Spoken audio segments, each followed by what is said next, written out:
আজকের বাজেটে একেবারে লক্ষ্মীর ভান্ডার থেকে শুরু করে আমি লক্ষ্মীর ভান্ডার বলছি এই কারণে, কারণ আমার ঘরের মা লক্ষ্মীরা, আমার ঘরের আম্মা মায়েরা, আমার ঘরের বধূরা, আমার ঘরের মা বোনেরা, সমগ্র কমিউনিটি যারা 500 টাকা করে পেতেন তাদের লক্ষ্মীর ভান্ডার এপ্রিল থেকে না 1 এপ্রিল থেকে তারা 1000 টাকা করে পাবেন, অর্থাৎ একেবারে সকলের জন্য। আপনাদের অনেকের মধ্যেই একটা চিন্তা ছিল যে আমি 500 পাই আর একজন 1000 পাই, একটা বৈষম্য কেন হচ্ছে? আমাদের আর্থিক হয়তো সামর্থ্য ছিল না, আমরা স্টার্ট করেছিলাম।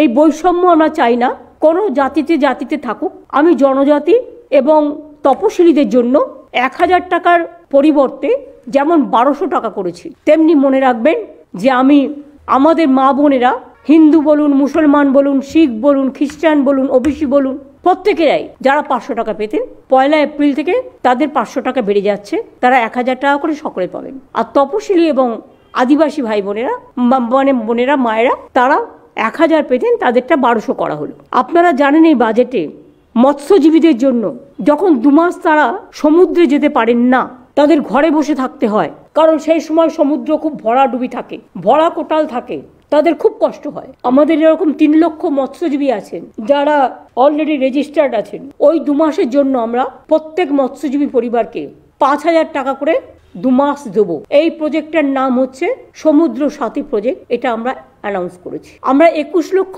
যে 100 দিনের কাজ যারা করেছিলেন, যারা মাইনে পাননি, আমরা ক্ষতিপূরণ বলছি না, এটা মানুষের অধিকার বলছি। তারা মাইনেটা পাননি, কাজ করার যে মাইনে, সেই মাইনে বাবদ যে টাকাটা হয়, সেই টাকাটা আমরা তাদের 21শে ফেব্রুয়ারি থেকে তাদের ব্যাংক ড্রাফটের মাধ্যমে আমরা দিয়ে দেবো, ডিবিটির মাধ্যমে। এছাড়াও মনে রাখবেন, মৎস্যজীবীদের পরিবারেও যদি কেউ মারা যায়, তাঁত শিল্পী পরিবারে যদি কেউ মারা যায়, খাদি পরিবারে যদি কেউ মারা যায়, তাদের একগুচ্ছ উন্নয়নের পরিকল্পনা নিয়েছে, যেটা আমার ফাইন্যান্স মিনিস্টার বাজেটে ডিটেলস বলেছেন।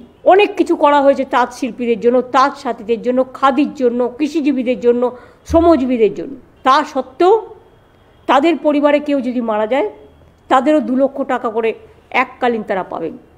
সরকারি কর্মচারীদের জন্য সুখবর, যারা গ্রুপ ডিতে আছেন তাদের 3500 টাকা বাড়ানো হলো, গ্রুপ সিতে যারা আছেন তাদেরও 3000 টাকা বাড়লো, প্লাস 1 মে যেটা হচ্ছে কন্ট্রাকচুয়ালে গ্রুপ ডিতে যারা ছিলেন। এছাড়াও যারা আফটার রিটায়ারমেন্ট কন্ট্রাকচুয়াল বা ধরুন আমাদের নানা রকম আছে কন্ট্রাকচুয়াল ক্যাজুয়াল নানা রকম কর্মীরা আছেন, তাদের জন্য আগে তারা রিটায়ারমেন্টের পরে কেউ 2 লক্ষ কেউ 3 লক্ষ টাকা একসাথে পেতে, সেটাকে বাড়িয়ে আমরা 5 লক্ষ টাকা করেছি। আমাদের civic police, green police, village police, তাদেরও 1000 টাকা করে মাইনে বাড়ানো হয়েছে। মিড ডে মিলে যারা রান্না করেন তারা 10 মাস টাকা পান, 2 মাস পান না, স্কুল যখন বন্ধ থাকে। আগেও তাদের আমরা 500 টাকা বাড়িয়েছিলাম, এরা খুব গরিব, একেবারে নিম্ন শ্রেণীর লোক। আগেও 500 টাকা বাড়িয়েছিলাম, আবার 500 টাকা তাদের জন্য বাড়ালাম, কারণ তারা রান্নাবান্না করে, এইটা দিয়ে তাদের অনেক সাশ্রয় হয়। মনে রাখবেন, গঙ্গাসাগর একটা সেতুর জন্য কতদিন ধরে আমরা বলেছি গঙ্গাসাগর তীর্থকে জাতীয় মেলা ঘোষণা করা হোক, এবং গঙ্গাসাগরে জল পেরিয়ে তীর্থযাত্রীদের যেতে হয়, তাদের জন্য একটা ব্রিজ করে দেওয়া হোক মুড়িগঙ্গার উপরে। আজ পর্যন্ত কেউ সে কথায় কান দেয়নি। আমরা এই বাজেটে ঘোষণা করেছি যে গঙ্গাসাগরের ব্রিজ আমরা করব, এবং এর জন্য 1000 কোটি টাকার ওপর যে খরচ হবে, এবছরের জন্য 200 কোটি টাকা ধার্য করা হয়েছে। মুড়িগঙ্গা ব্রিজ, ওটার নাম দেওয়া হয়েছে গঙ্গাসাগর সেতু।